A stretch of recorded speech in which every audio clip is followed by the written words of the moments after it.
wash it or you touch it, you can't even get contracted.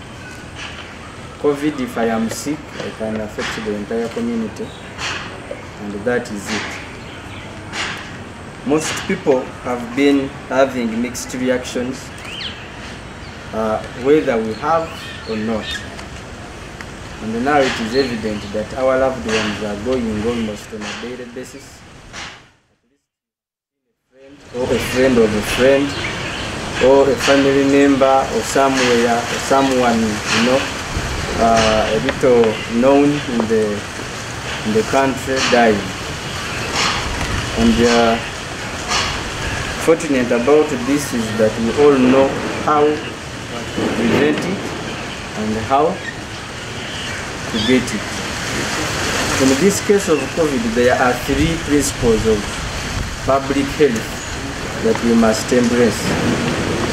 We must embrace prevention, we must embrace protection, but most importantly also we must embrace promotion, to promote exactly what we know about COVID, so that those who don't know can get to know, to prevent ourselves from getting this virus, but also protecting our loved ones from getting it.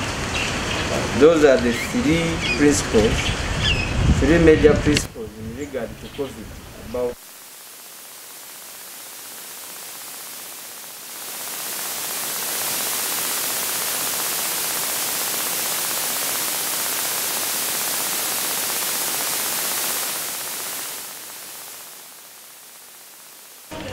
because COVID is a virus.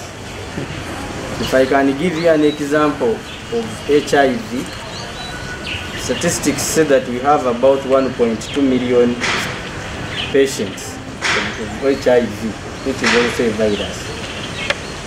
The advantage of the virus of HIV is not spread like the COVID virus. But imagine if you have all the 1.2 million patients in the hospital, can we manage having beds for each of them? The answer, I think, certainly can be no. In the same way, we cannot have or advocate for having enough beds in hospitals for COVID patients. That would be a meaningless discussion, even investment if one chose to go about it. It is now proven that even if you have enough ventilators, you have enough beds, you have enough medicine, it is still not enough. Therefore, this goes back to the principles I told you, that we can only fight COVID by preventing it, protecting against it, and promoting the effects of it. So that we go by knowing what exactly to do. No one doesn't know the importance of the mask as of now, but most of us put them in our pockets. But the biggest challenge is not actually even having the mask. The biggest challenge is what the Baganda call akamanyiro, or familiarity. Because this brother of mine is a journalist, I am also a journalist, we do the same thing. We tend to think that now this friend of mine cannot give me the virus.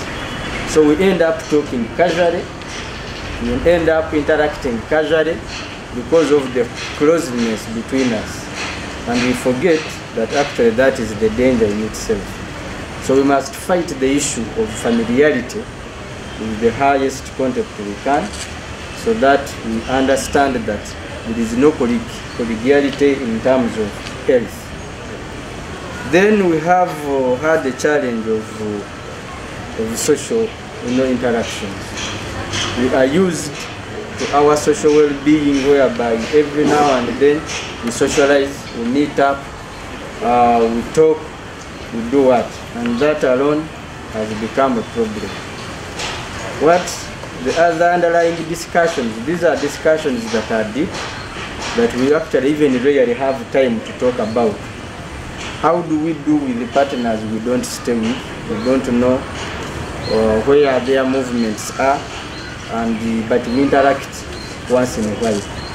And when we interact, the assumption is How no muchala one, no boyfriend, but we are meeting for maybe a short period of time, or even we have not even endeavored to know.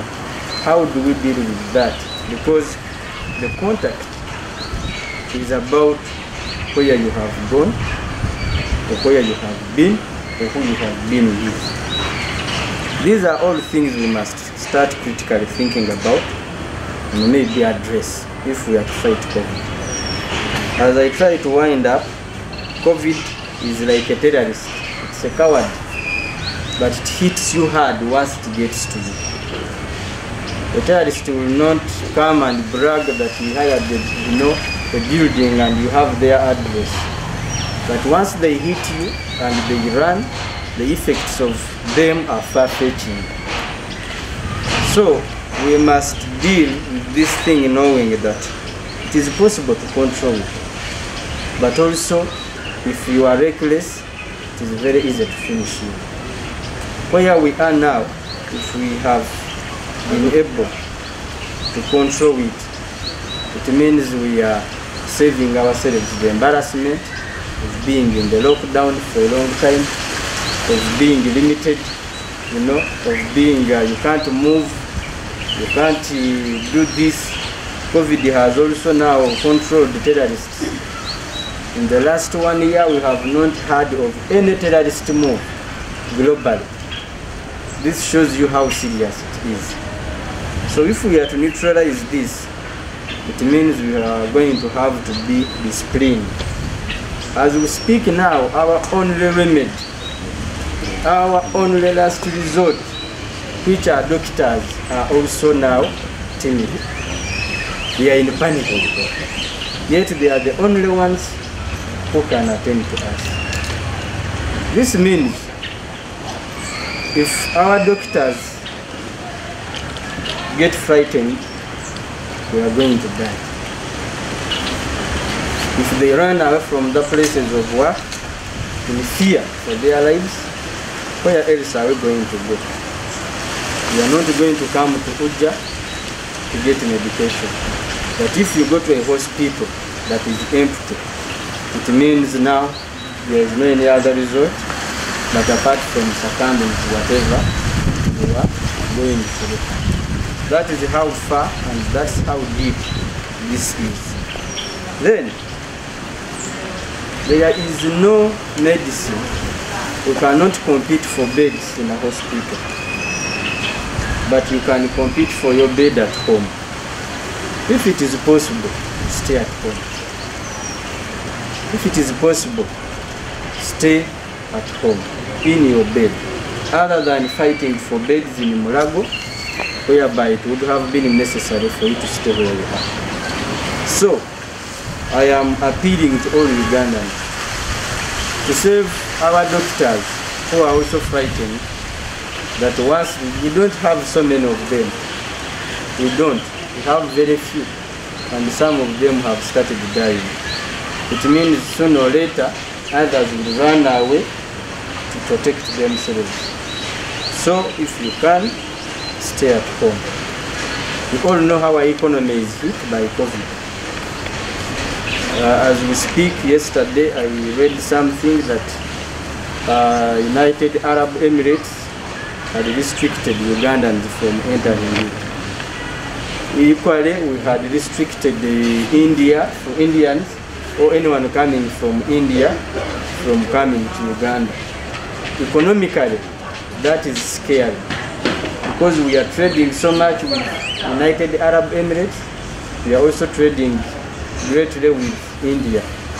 If our economic partners are now off the hook, it means our economy is going to have a big blow, which is not good for us. So basically, I think that is how much. I cannot talk about the politics of COVID because we know now whether you're political or not. At this point, it doesn't make sense. What doesn't make sense should not be something we give platform. We should only now front and talk about things that give us mileage in our lives towards our loved ones, but also living longer than today. So that is all I can say about COVID. Maybe if there is something else you want me to talk about. Uganda. Hey.